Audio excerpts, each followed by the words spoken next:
Wednesday, July 8th. Today we're going to do the Minute Cryptic. And I think this is a great clue for folks who might be maybe new to cryptic crosswords or kind of like still getting the hang of figuring these out. So I thought it might be fun to give like a little brief explainer, y'all. Come on this journey. So cryptic clues usually have 4 components. You have the definition, which is going to be literally what the answer will be. So the letters going into these 8 slots. You have the fodder, which are like the letters and words that we're going to be manipulating somehow to get our answer, to get our definition. We have the indicators, and these are going to tell us what we're doing to that fodder. And then lastly, the number of letters. So each clue you're going to see in parentheses at the end, a number, which is going to tell us the exact numbers of letters, the exact number of letters in our answer. Cryptic crossword clues have the definition, but they also have wordplay. That's kind of what sets them apart. So the definition tells you like this is the answer, but the wordplay is how do we get to that answer? You either have to construct it or deconstruct it. So we figure out the wordplay by searching for the indicators. That's why the indicators are so important. There's like a handful of different types of indicators, like an anagram, a substitution, a homoglyph, a reversal. There's a handful that are kind of like canon.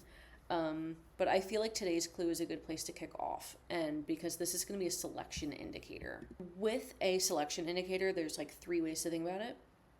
The first is that you could choose a single letter.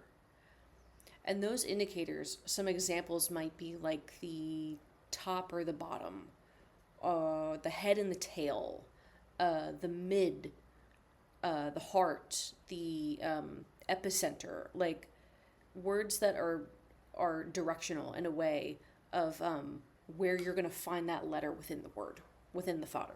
Second, you might want to think not just single letter, but like a set of letters, like a collection. And so this is where you're grouping letters together. So think like the first half of a compound word, or like bookends is like the beginning and the end, or the insides, or interior, exterior, basically telling you where to pull those letters from. And the last thing to think about is the every others. This is what I call them, the every others. This is usually indicated by a word like odd or evens. So like, for example, take the word, I don't know, salty, and the indicator is at odds. The odds would be S, L, and Y. So those are going to be the letters I pull out of the fodder to try and get my definition. So you also might see other examples of this type of phrasing.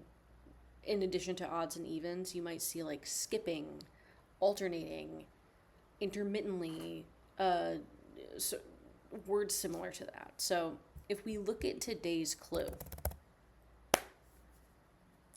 our indicator, our definition, and our fodder to me are quite clear off the jump.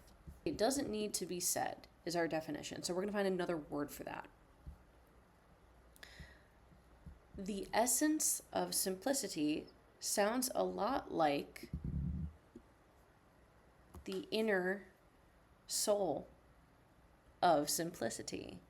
And if we look inside the word simplicity, we see the word implicit.